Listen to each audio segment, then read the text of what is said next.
Super Mario wouldn't be anywhere near as super if he didn't have a whole catalogue of power-ups to use in his adventures. Some more useful than others, some more fun than others, and some are...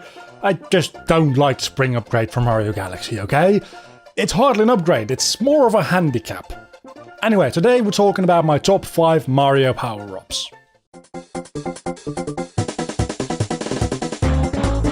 The Mega Mushroom. It's nothing too special, Mario just becomes a giant. But hey, what can I say? It's just a lot of fun and really satisfying to run around as a giant and demolish everything in your path. And add to that the fact that you get this little bar on the top of the screen that fills up as you break things.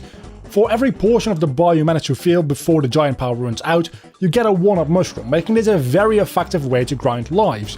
In the first level of New Super Mario Bros. There's a question mark block which always has one of these inside it. So you just go through the level over and over until you feel like you've earned enough lives. Of course it does appear in more games than just New Super Mario Bros, but this is the game where it appears most and honestly where it's the most fun to use. Obviously that's a very good combination. The only other game that's worth mentioning would be Mario Kart, and while I don't want to count kart items as power-ups for this list, I'm already talking about the Mega Mushroom, so I may as well. In this game too, it's a lot of fun to have it. I still don't know if you actually get to drive any faster because of it, it feels that way though. The main event happens when you drive over another player, it'll flatten them, which of course stops all their movement but also handicaps them until they get deflattened after a short time. Naturally this is an item you'll get when you're rather far behind, like 8th place or lower. That's not to say you can't get it if you're higher up to flatten some people to get up to 1st place though. In both these games it's satisfying to get and wreck some stuff. Destruction is fun.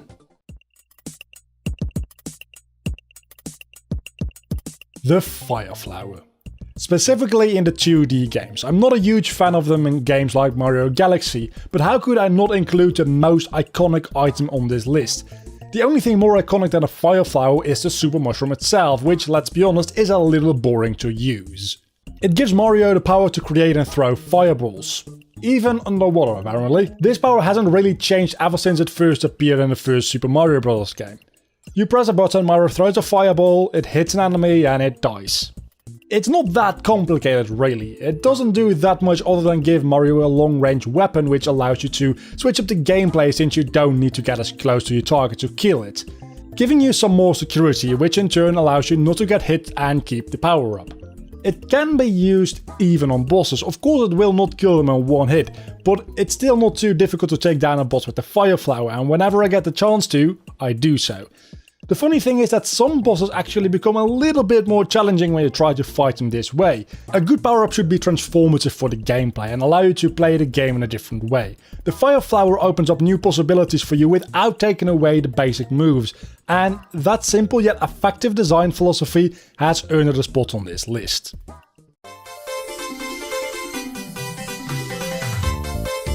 The Superstar. Did I say the fireflower was one of the most iconic items not just in Mario but all of gaming? Because I think it may have some close competition between the fireflower and the star. This star, once picked up, allows Mario to become invincible for a short while and has appeared in most Mario games. Being invincible allows you to build up some sort of streak where every consecutive enemy you kill while this item is active will give you more points until you start getting to such high numbers the game just starts giving you 1-ups for every enemy you kill. Once again, this allows for some great opportunities regarding grinding for lives. In Mario Kart, this makes you invincible for any item fired at you and completely destroys anyone who dares touch your kart. Of course, some games have the level design a little bit better for this than others. While the star does exist in Mario Galaxy, the 3D nature of the game doesn't allow you to just run and hold the button to kill things, making the satisfaction that comes with an item like this a little less since you actually have to put some efforts into killing enemies, which isn't the case in most 2D levels you'll find this in, because for some strange reason, whenever you find a superstar it's usually followed by enemies lined up to be killed. That's what we call basic game design, folks. You won't often find it though, as it's a rather rare item and almost always hidden in a secret block, either one that looks like a brick or one that's completely invisible. So the only way to find him is hitting every brick in the level and jumping around randomly, hoping to find it. Of course, when you see a lot of enemies in close proximity to each other with little to no platforming challenges, you might want to take a look around and see if you can't find a star, because there's a good chance there will be one near you.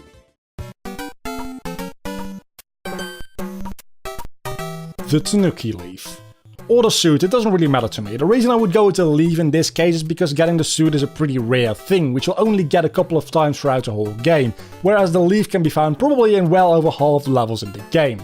With the introduction to this item, Super Mario Bros. 3 also introduced the concept of split parts upgrade trees. You have the standard mushroom, but then you can get either a fireflower or a leaf, which will both be an upgrade to just having the mushroom, but one isn't seen as better than the other by the game, so they'll always override each other.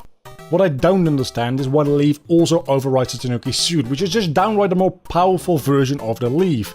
As a matter of fact, if I had my way, getting hit in the suit would change Mario into the leaf power-up when he gets hit, giving Mario 1 more HP, making this just a little bit more powerful and exciting when you get it, which, as I said before, doesn't happen a lot.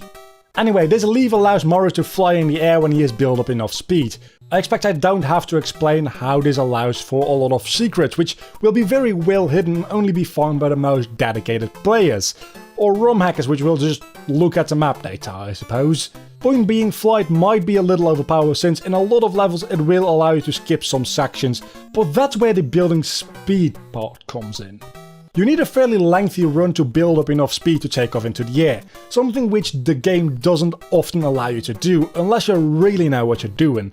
Often you'll have to dodge and jump over enemies, which is dangerous as getting hit just once will power you down, which makes the whole point of building up speed rather pointless.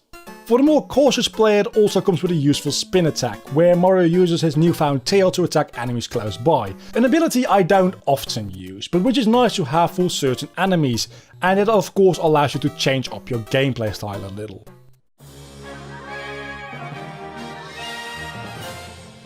The Cloud Flower. This is a very interesting power-up. Picking up this flower gives Mario 3 clouds, which he can turn into platforms by using his spin attack. Giving your players the ability to make their own platform is quite a risky move as developers, since the chance of someone using it in a way it wasn't intended are fairly large. Having 3 extra platforms which you can spread out rather far thanks to the long jump allows you to get pretty much anywhere you want in the whole level. And you can tell, since the levels you can find this flower in aren't the most interesting in the game. Which is a bit of a shame, because this is exactly how you would be able to hide some really cool secrets and make a world that's worth exploring. Then again, these aren't just platforms. As you go further into the game, you'll find out that when creating these platforms on an air current, they'll float on it, making for a rather interesting and unique challenge where you don't just create a platform, you're not just jumping on a moving platform, you're doing both. Jumping off one of these clouds right into nothing and then at just the right moment creating the next cloud feels dangerous and thrilling. A power-up like this could open up the world very much for Mario, but instead the designers made the options even more linear to ensure nobody would use the power to break the game. I get why this choice was made. Mario Galaxy 2 isn't an open world game. Still, the potential was much higher. If this power ever returns in a game which is a little bit more like Mario Odyssey, it would be really cool to play around with. Granted, it would also make the game ridiculously easy. At the same time, giving this amount of freedom and movement, the game design could be changed so you need to explore in weird places and reach higher heights. Imagine this, you have to make your way all the way up to the highest building of New Donk City to find there's nothing there. But then, if you come here with the Cloud Flower and do a backflip, create a platform and repeat that, you can reach a moon. This would be very, very nice. Of course, in Throwback Galaxy, the Cloud Flower gets used something like this, and I enjoyed it a lot, but in this mission you know you're looking for something. It'd be a lot nicer if you saw your target and then went looking for the power-up, only to have to make it all the way up the tower without losing it. It'd be a difficult thing, but it'd be fun to do. Nintendo, you can use this idea. As a matter of fact, please do. Thank you for watching this top 5 list. If you've enjoyed it, don't forget to leave a like below this video and subscribe to keep up to date with all my new uploads. Until the next time, bye.